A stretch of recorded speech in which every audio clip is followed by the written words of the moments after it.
Baik, selamat sore Ibu Nundia, teman-teman, serta Sobat Ekonomi.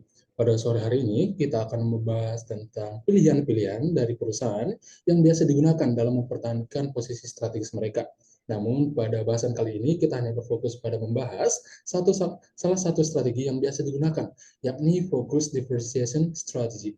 Nah, kami dari kelompok 2 yang berisikan anggota, yakni saya sendiri, Samuel MPCID, yang pada sore hari ini akan membersamai teman-teman juga. Kemudian ada saudari Alia Dava Salsabila, kemudian ada saudari Richa Silviani, kemudian ada saudara Yoga Anggi Firmansyah, dan terakhir ada saudara Teguh Arif Wibowo.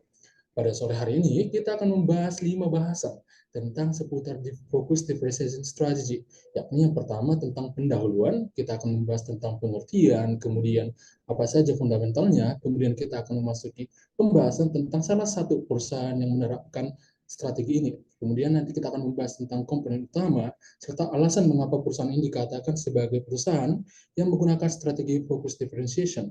Dan yang terakhir adalah studi kasus yang mungkin akan menjelaskan atau membahas tentang keberhasilan dan tantangan Rolex dalam penerapan strateginya. Mungkin untuk mempersingkat waktu, akan langsung dijelaskan oleh Saudara Teguh tentang pendahuluan, yakni kita akan membahas tentang apa sih pengertian dari focus differentiation strategy.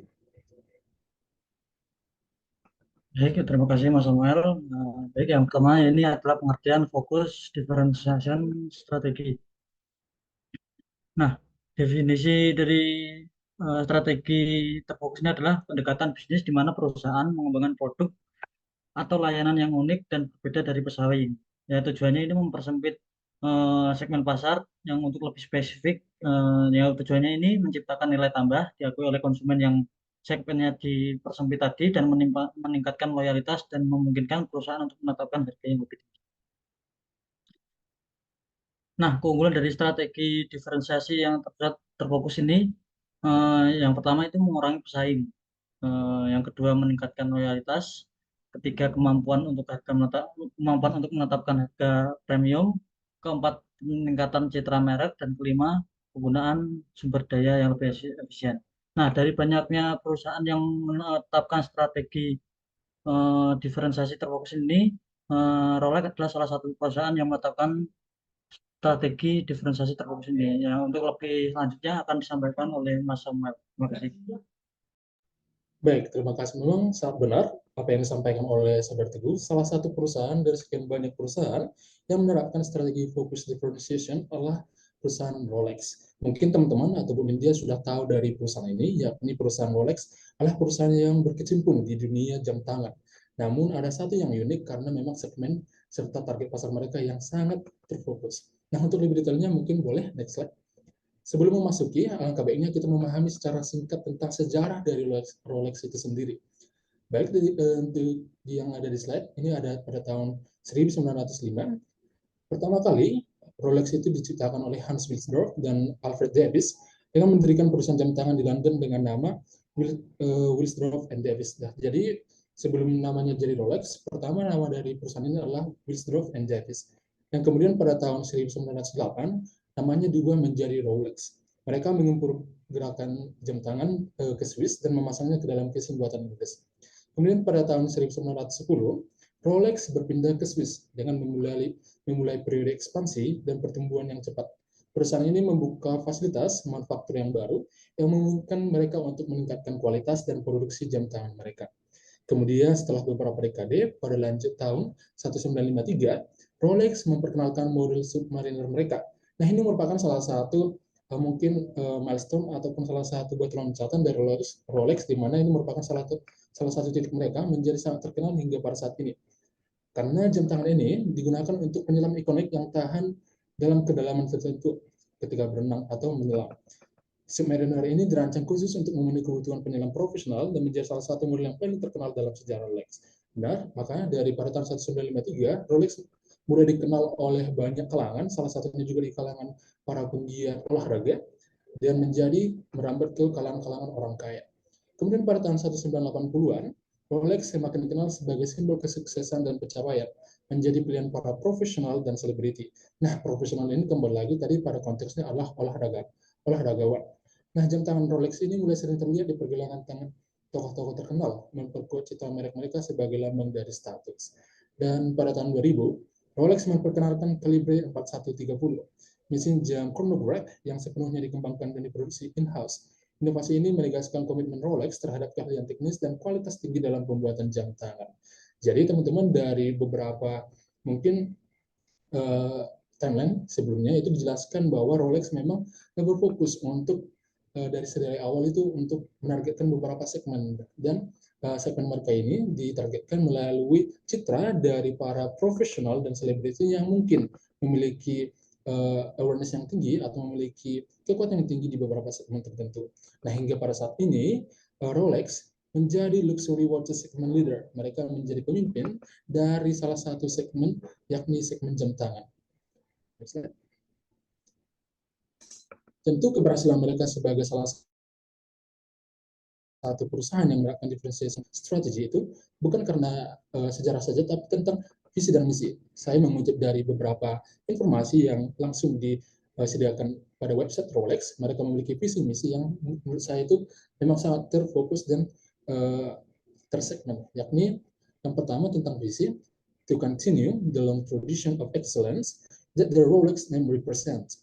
The vision is to strengthen our leading position in the industry by providing the most advanced products to facilitate a contemporary lifestyle.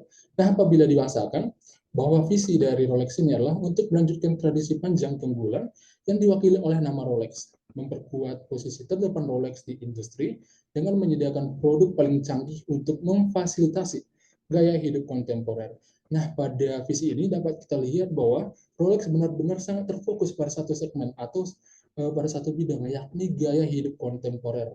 Nah, kemudian merambah kepada misinya, to manufacture, distribute, and service high-quality wristwatches. Mission is to always strive to provide quality of the highest standards, modern design, and prompt response to our valued clients at the very best price.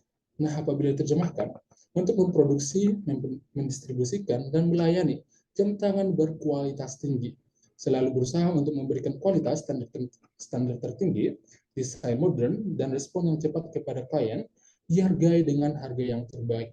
Jadi dari visi dan misi ini dapat kita simpulkan bahwa Rolex benar-benar menargetkan pasar yang mungkin sangat tertarik tentang gaya hidup kontemporer dan menyukai jam-jam tangan tinggi yang berkualitas tinggi dan mengabaikan harga.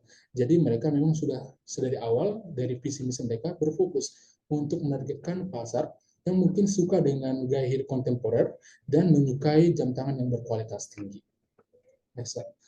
Nah, ketika kita mengetahui visi dan misi ini mengantarkan Rolex terhadap posisi mereka pada saat ini sebagai pasar jam tangan global, yakni ada 3 poin, di mana mereka sekarang, seperti yang saya sebutkan sebelumnya, sebagai leader in luxury segment, mereka sebagai salah satu merek terkemuka dengan dalam segmen jam tangan mewah, dikenal karena kualitas, presisi, dan desain klasiknya.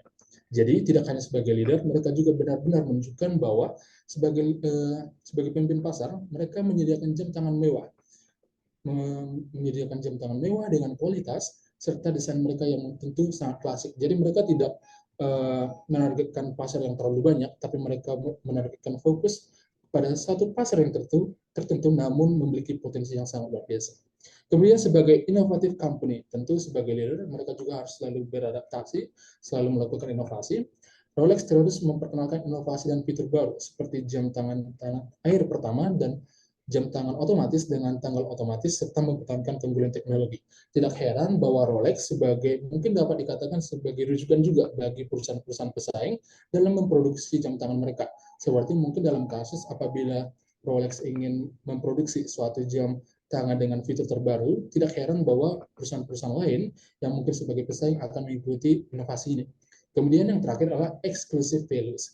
Nah, Rolex terkenal menjaga eksklusivitas mereka melalui produksi yang terbatas dan distribusi selektif, serta kemitraan dengan atlet terkenal dan acara bergengsi, serta memperkuat citra sebagai simbol kemewahan dan prestis.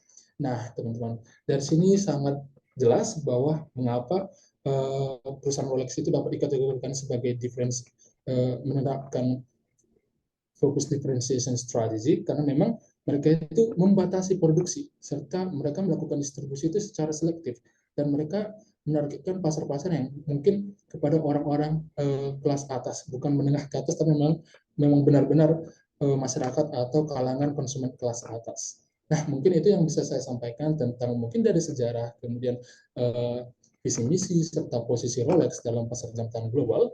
Kemudian akan dilanjutkan oleh penjelasan tentang komponen seputar fokus differentiation yang akan dijelaskan oleh saudari Aulia Dava. Terima kasih. Baik, terima kasih atas kesempatannya. Untuk yang selanjutnya saya akan menjelaskan mengenai komponen utama dari fokus strategi diferensiasi Rolex. Bisa di next? Nah, untuk yang pertama itu dari segi keunggulan produk.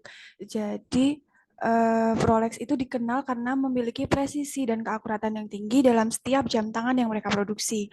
Hal ini dicapai Rolex melalui komitmen yang kuat terhadap kualitas dan pengerjaan yang sempurna, termasuk uji coba yang ketat dan penggunaan teknologi yang canggih untuk memastikan setiap jam tangan itu dapat berfungsi dengan optimal.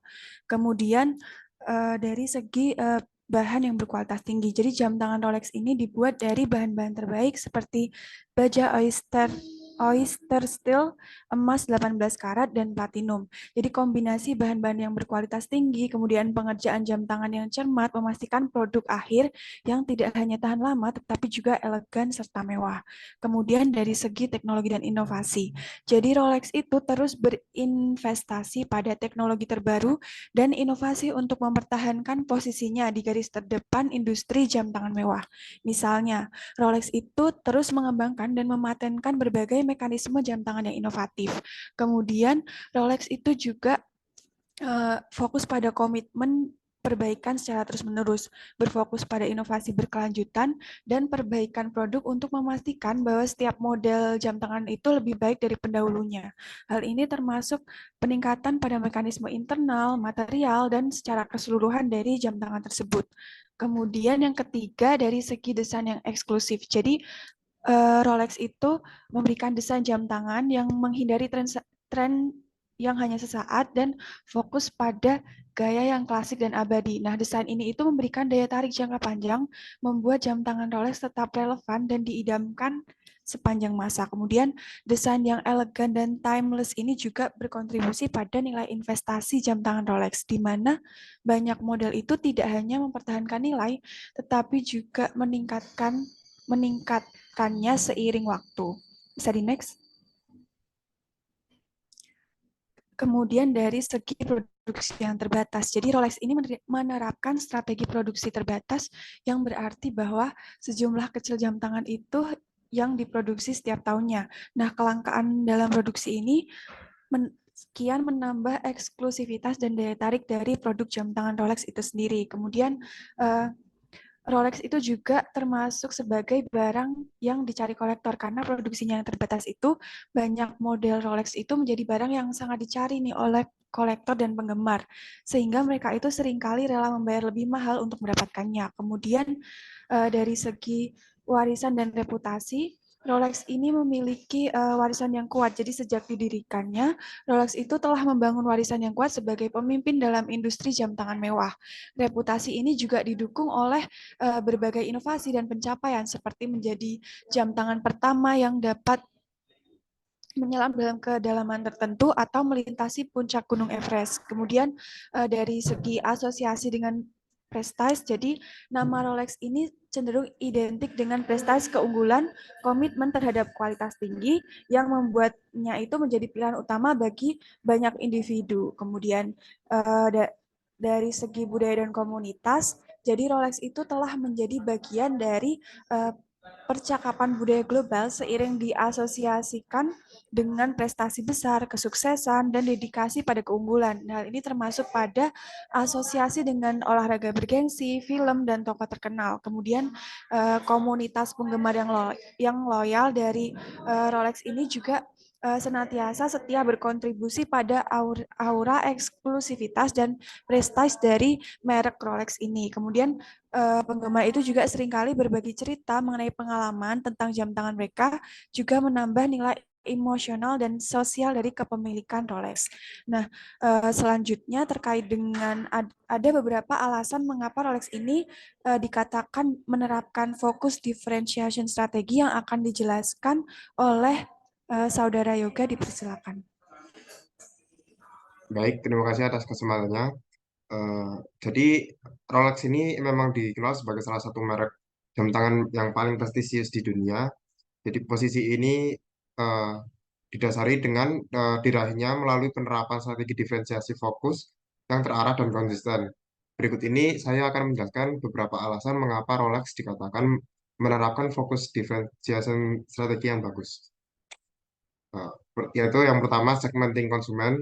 Jadi Rolex ini tidak berusaha untuk menjangkau semua orang, tapi hanya terfokus pada segmen kelas atas, di mana eh, segmen kelas tersebut itu menginginkan jam tangan yang mewah dengan kualitas dan presisi yang tinggi. Hal ini terlihat dari harga jam tangan Rolex sendiri yang relatif lebih mahal dibandingkan jam tangan dari merek lain. Yang kedua, membangun citra merek yang kuat. Pembangunan citra merek yang kuat ini terdapat beberapa faktor. Yang pertama seperti sejarah panjang dan warisan yang tadi sudah dijelaskan oleh teman-teman saya sebelumnya, di mana Rolex ini memiliki sejarah panjang yang dimulai dari tahun 1905. Hal ini memberikan rasa prestis dan keaslian pada merek. Lalu yang kedua, keterampilan pengrajin yang tinggi. Jam tangan dari Rolex ini dibuat dengan pengrajin ahli yang menggunakan bahan berkualitas tinggi dan hal ini memastikan bahwa kualitas dan ketahanan jam tangan yang dibuat oleh Rolex itu sangat luar biasa. Yang ketiga, desain abadi dan klasik. Karena memiliki desain yang klasik dan tak lekang oleh waktu, maka jam tangan dari Rolex ini membuat mereka menjadi sebuah investasi yang berharga di mata konsumen.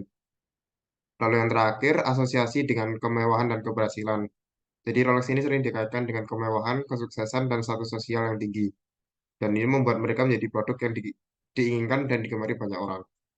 Alasan yang ketiga, tentang membatasi produksi. Jadi produksi dari jam tangan yang dibuat oleh Rolex ini eh, diproduksi dalam jumlah yang terbatas pada tiap tahunnya. Hal ini untuk memastikan dan menjaga eksklusivitasnya dan permintaan yang tinggi dari konsumen. Yang keempat, distribusi terpilih. Jadi Rolex ini hanya menjual jam tangannya melalui dealer resmi yang terpilih dan hal ini digunakan untuk memastikan kualitas layanan dan keaslian produk yang dikirimkan ke konsumen itu benar-benar baik dan terpercaya. Yang terakhir, alasan yang terakhir yaitu pelayanan yang prima, di mana Rolex menawarkan layanan pelanggan yang prima kepada konsumennya dengan memastikan kepuasan pelanggan dan membangun loyalitas yang tinggi. Maka hasil dari strategi diferensiasi fokus yang digunakan oleh Rolex ini, jadinya Rolex menjadi salah satu merek jam tangan paling berharga di dunia. Lalu mereka memiliki basis pelanggan yang loyal dan setia, serta jam tangan Rolex ini memiliki nilai jual kembali yang tinggi yang kebanyakan oleh konsumen digunakan sebagai investasi. Mungkin materi selanjutnya akan dijelaskan oleh Saudara Ica untuk memperjelas materi ini. Oke, baik. Terima kasih atas waktunya. Kemudian untuk materi selanjutnya itu berkaitan dengan keberhasilan dan tantangan dalam penerapan strategi di perusahaan Rolex ini. Oke, buat yang pertama itu kita membahas studi kasus terlebih dahulu ya. Jadi ini salah satu studi kasus yang membuktikan keberhasilan strategi fokus diferensiasinya Rolex. Jadi Rolex Submariner adalah salah satu contoh paling jelas dari keberhasilan strategi fokus diferensiasi ini. Nah, diperkenalkan pada tahun 1953, Submariner adalah jam tangan selam pertama yang tahan air hingga kedalaman 100 meter. Kemudian meningkat menjadi 300 meter. Nah, keberhasilan dari Submariner ini itu dapat dilihat dari beberapa aspek. Yang pertama, Submariner sendiri dirancang untuk memenuhi kebutuhan penyelam profesional dan telah terbukti sangat tahan terhadap kondisi yang ekstrim. Hal ini juga meningkatkan reputasinya sebagai jam tangan yang andal dan tahan lama. Kemudian yang kedua itu desain Submariner yang bersih dan fungsional dengan bezel berputar dan dial yang mudah dibaca telah menjadi standar industri untuk jam tangan selam. Desain ini juga menarik bagi konsumen non penyelam yang menghargai tentang estetika dan juga kualitasnya. Kemudian yang ketiga itu Submariner menjadi salah satu model paling dicari di pasar jam tangan yang mewah. Produksinya yang terbatas dan permintaannya yang tinggi seringkali membuat harga pasar sekunder untuk Submariner ini jauh di atas harga eceran resminya. Nah, kemudian yang terakhir Submariner ini telah dikenakan oleh banyak tokoh terkenal gitu. Salah satunya yaitu James Bond dalam berbagai film laganya sehingga meningkatkan daya tarik dan juga citra merek dari produk Submariner itu sendiri. Kemudian untuk materi selanjutnya itu tentang tantangan yang dihadapi dalam pasar yang semakin kompetitif. Yang pertama itu ketergantungan pada kualitas produk untuk mempertahankan diferensiasi. Jadi Rolex ini tuh sangat bergantung pada kualitas produk mereka untuk mempertahankan diferensiasinya, karena kualitasnya yang tinggi dan desain yang unik itu membuat produk itu tuh berbeda gitu loh dari produk lain di pasar jam tangan yang mewah. Nah, sehingga ketergantungan pada kualitas ini tuh juga membuat Rolex tuh rentan terhadap kegagalan dalam reputasi dan juga diferensiasi merek mereka. Kemudian yang kedua, itu target pasar yang spesifik. Jadi Rolex itu memiliki pasar yang relatif terbatas dengan target yang spesifik, yaitu orang-orang yang memiliki tingkat ekonomi yang tinggi dan memiliki minat pada produk barang mewah. Jika Rolex ini tidak dapat mempertahankan diferensiasi di pasar ini, maka mereka bakal sulit buat meningkatkan penjualannya dan mempertahankan posisi dominannya. Kemudian yang ketiga itu ketergantungan pada branding yang kuat dan konsisten untuk mempertahankan diferensiasi. Jadi jika branding mereka itu tidak dapat dipertahankan, maka mereka tuh bakal sulit untuk meningkatkan kesadaran merek mereka. Kemudian yang keempat itu kurangnya inovasi terhadap desain produk arlojinya. Jadi Rolex ini kan punya desain yang klasik dan tapi itu tidak melakukan perubahan yang revolusioner gitu loh pada desain mereka. Jadi kalau mereka tidak melakukan inovasi yang signifikan, maka bakal sulit untuk meningkatkan diferensiasinya. Kemudian banyak merek jam tangan mewah lainnya tuh kayak Omega, Patek Philippe, dan Audemars Piguet yang terus meningkatkan kualitas dan inovasi produk mereka, sehingga kompetisi ini tuh bakal memaksa Rolex gitu loh buat terus berinovasi dan juga menjaga standar kualitas tinggi agar tetap unggul. Kemudian selanjutnya ketergantungan pada karyawan yang telah dilatih. Jadi Rolex ini tuh memiliki karyawan yang dilatih untuk memperhatikan hal-hal kecil yang sangat penting bagi pelanggan mereka. Jika karyawan ini tidak mempertahankan standar kualitas pelayanan mereka, itu bakal sulit untuk beradaptasi lagi dengan mempertahankan diferensiasinya itu. Kemudian perubahan preferensi konsumen, di mana sebagian besar tuh memilih perangkat teknologi yang lebih canggih. Jadi kan generasi muda itu cenderung lebih memilih untuk memakai perangkat teknologi yang canggih kayak smartwatch kan.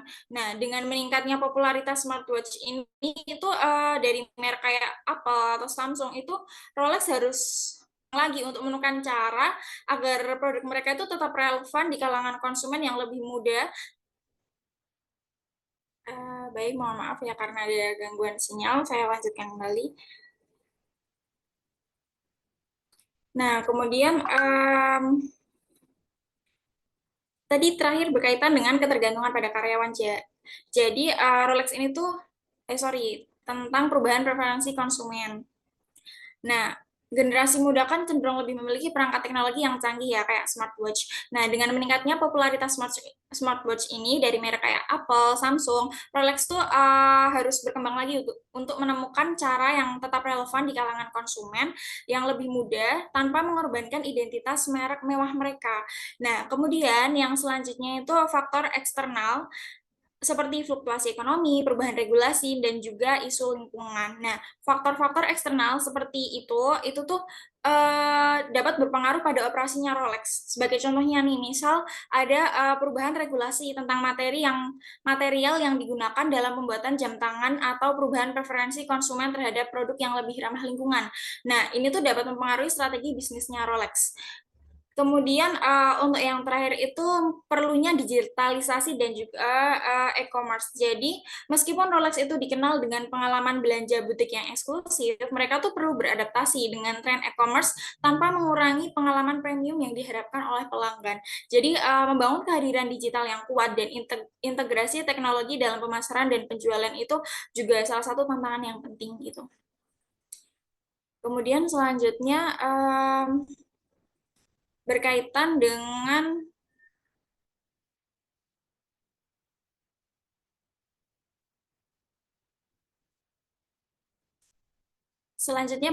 upaya dalam mengatasi tantangan dan juga menjaga relevansi merek dari Rolex. Nah, untuk yang pertama itu kan berkaitan dengan inovasi teknologi dan juga material yang digunakan. Jadi Rolex itu harus terus berinovasi dalam teknologi dan material yang digunakan buat jam tangan mereka. Contohnya nih, mereka kan mengembangkan sendiri material khusus seperti oyster steel, terus kerachrom untuk bezel tahan goresnya itu, dan juga Everose Gold, yaitu emas mawar yang tahan pudar. Nah, inovasi ini tuh memastikan bahwa produk Rolex ini tidak hanya estetik, tapi juga memiliki daya tahan dan juga kinerja yang tinggi. Nah, kemudian yang kedua itu inovasi terhadap pergerakan mesin. Jadi, movement mereka, Rolex ini tuh mengembangkan mesin jam movement yang secara in-house gitu, seperti perpetual dan kronerginya escapement yang menawarkan akurasi dan juga keandalan yang luar biasa dari produk mereka. Kemudian yang ketiga itu proses produksi yang terintegrasi. Jadi Rolex itu mengendalikan hampir seluruh proses produksi mereka secara internal, dari pembuatan komponen hingga perakitan yang terakhir. Nah, ini tuh memungkinkan mereka untuk menjaga standar kualitas yang sangat tinggi dan konsisten. Kemudian selanjutnya, kontrol kualitas yang ketat dengan pengujian yang ekstensif. Jadi, setiap jam tangan Rolex itu menjalani pengujian yang ketat untuk memastikan keakuratan, ketahanan air, dan juga keandalan sebelum produk mereka itu dilepaskan ke pasar gitu. Nah, jam tangan mereka itu juga disertifikasi oleh COCS, yaitu Control Official Swiss DS Chronometers, sebagai kronometer sebuah standar akurasi yang sangat tinggi. Nah, kemudian selanjutnya itu strategi pemasaran yang dipilih adalah eksklusivitas dan juga kelangkaan. Tadi juga sempat disinggung sama Samuel ya. Jadi Rolex ini sengaja mempertahankan produksi yang terbatas untuk menciptakan kelangkaan dan eksklusivitas. Hal ini tuh membuat jam tangan Rolex sangat dicari dan meningkatkan daya tarik mereka produk mereka itu sebagai barang mewah gitu. Nah, kemudian next slide. Yang nomor 6 itu asosiasi dengan prestis dan juga kinerja. Jadi Rolex ini tuh memposisikan diri dengan mengasosiasikan mereknya dengan kegiatan dan individu berprestasi tinggi. Mereka itu mensponsori acara olahraga bergengsi seperti Wimbledon, Formula One, dan tenis Grand Slam. Nah, mereka tuh bekerja sama dengan tokoh-tokoh ternama juga dari berbagai bidang gitu. Kemudian selanjutnya jaringan distribusi yang eksklusif melalui pengecer resmi. Jadi Rolex tuh cuma menjual produk mereka itu melalui pengecer resmi yang sangat dipilih untuk memastikan pengalaman pelanggan yang luar biasa dan layanan yang memadai. Salah satu kontrol kualitas juga ya. Kemudian selanjutnya layanan purna jual yang kuat di berbagai negara. Jadi Rolex ini tuh menyediakan layanan perawatan dan perbaikan yang ekstensif dan berkualitas tinggi juga melalui pusat layanan resmi mereka di seluruh dunia untuk memastikan bahwa jam tangan mereka tuh dapat bertahan selama beberapa generasi gitu.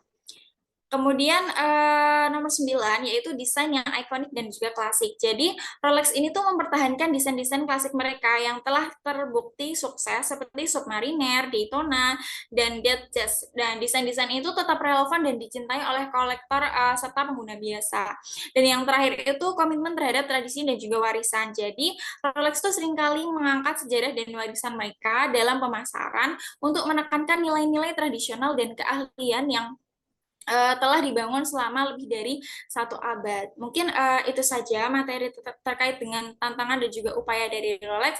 Saya kembalikan ke moderator. Baik, terima kasih Sarah Rica. Jadi teman-teman, mungkin tadi merupakan bahasan terakhir kita tentang penerapan strategi-strategi, yakni salah satunya fokus differentiation, yang pada diskusi ini mengambil contoh dari perusahaan Rolex, di mana kita tadi sudah membahas 5 bahasan, mulai dari definisi dari fokus differentiation itu sendiri, kemudian dari profil perusahaan Rolex, kemudian tentang komponen-komponen utama Rolex sebagai perusahaan yang menerapkan strategi fokus differentiation, kemudian alasan dari perusahaan Rolex dikatakan menerapkan strategi fokus differentiation ini baik dari distribusinya yang terbatas, kemudian kualitas dari produk yang sangat tinggi, kemudian target pasar yang tidak hanya kelas menengah ke atas, tapi memang mereka menargetkan konsumen yang benar-benar kaya atau memang konsumen yang benar-benar di kelas atas. Kemudian tentang desain kontemporer serta banyak faktor lainnya. Serta yang terakhir yang dijelaskan oleh Saudari Rica merupakan studi kasus baik dari tantangan serta bagaimana Rolex memberikan solusi untuk mempertahankan posisi mereka dengan strategi yang diterapkan yang sama, yakni focus differentiation strategy. Baik teman-teman, mungkin itu yang bisa kami dapat sampaikan. Semoga pembahasan pada sore hari ini dapat menjadi pengetahuan baru dan referensi kepada teman-teman yang ingin mencari atau ingin memahami tentang penggunaan strategi focus differentiation. Kami dari kelompok 4 mengucapkan terima kasih.